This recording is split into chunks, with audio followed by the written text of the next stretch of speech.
want to improve your American English pronunciation. So you woke up this morning, went downstairs, looked at your desk, and went back to bed. Wait, that wasn't part of the plan, but it happens. I get it, but we also want it to stop happening, right? So we can start learning how to speak American English pronunciation very fluently, right? So we need to begin by improving our consistency. Consistency doesn't have to mean studying for 2 hours or 3 hours a day. You can actually notice improvement by just studying for even just like 5 minutes or 10 minutes a day, but it has to be every day. Every single day. Have you ever skipped a day or two of studying a language? When you speak again, you can actually feel a little slower, a little rusty. It's a bit more difficult, right? So this year, let's not have this problem. 5 or 10 minutes a day, every day. And I have a way to do that even more easily too, which I'm going to share with you a little bit later. So make sure you watch to the end. But what exactly Do we study? Well, in language learning, there's a concept called the zone of proximal development. Sounds really fancy, right? Don't let those words scare you, though. It basically means that you need to use material that's a little bit more difficult than your current level.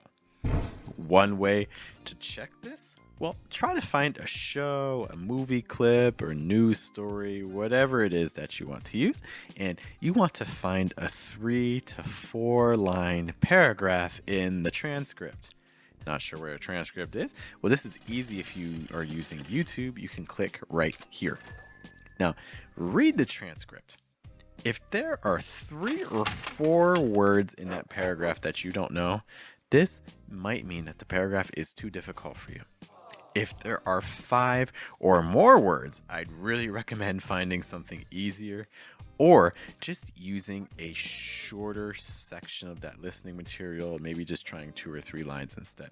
Now, listen and shadow this short section as often as you can. 1 time's probably not enough. I would recommend using it 3 or 4 times a day for maybe 4 days or 5 days. The goal when you're repeating and shadowing is to try to say these words just like the native speakers do. Now here's a Bonus. Don't read the transcript as you practice. Just try to focus on listening. If you do use the transcript, you might actually get distracted by the words. Let me demonstrate for you. How would you say this?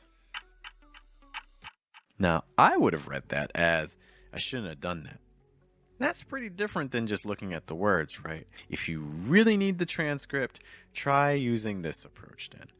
Listen without the transcript once, then listen again with the transcript, and then repeat that cycle.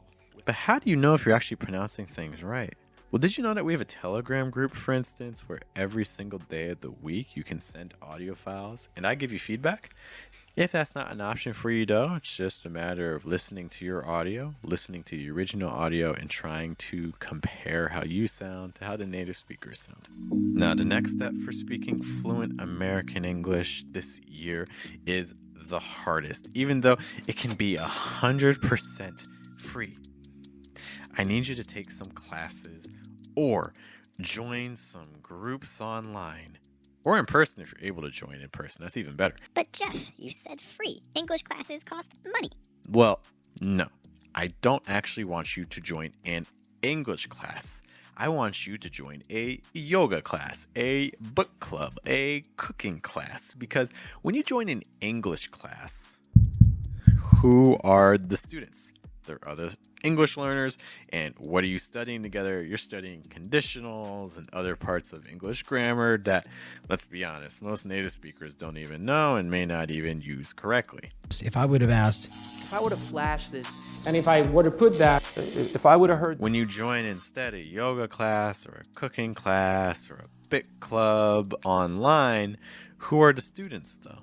Well, now you're going to be dealing with native speakers, and they're talking about very specialized topics with unique vocabulary for you to learn. naturally? Well, have you ever taken an English class and the teacher says, this is the floor. Actually, this is the floor, right? It's down. And this is the ceiling. And you forgot the words by the time the lesson is actually over. But in a yoga class, the teacher says, Look up at the ceiling. and suddenly you remember the word ceiling so much better because, well, you need to remember that word and know that word because you need it to survive the class. The goal is to try to find something that you can attend 3 times, 4 times, 5 times regularly. Because if you're able to do this, you might start recognizing some of the people who are in the group, and then maybe you can start developing a relationship with them. Wow, maybe even start making friends with native speakers. Who would have thought? That sounds pretty helpful, right? But you need to track your progress to make sure that everything is helping and it is working. And tracking also needs to be something that's quick and painless. Otherwise, let's be honest, you're not going to do it. So I recommend using a square, like machine. Take a piece of paper or an index card, put it on your desk or in a place it never really needs to move. Or maybe even better, put it on top of your keyboard on your computer or on top of your cell phone before you go to bed.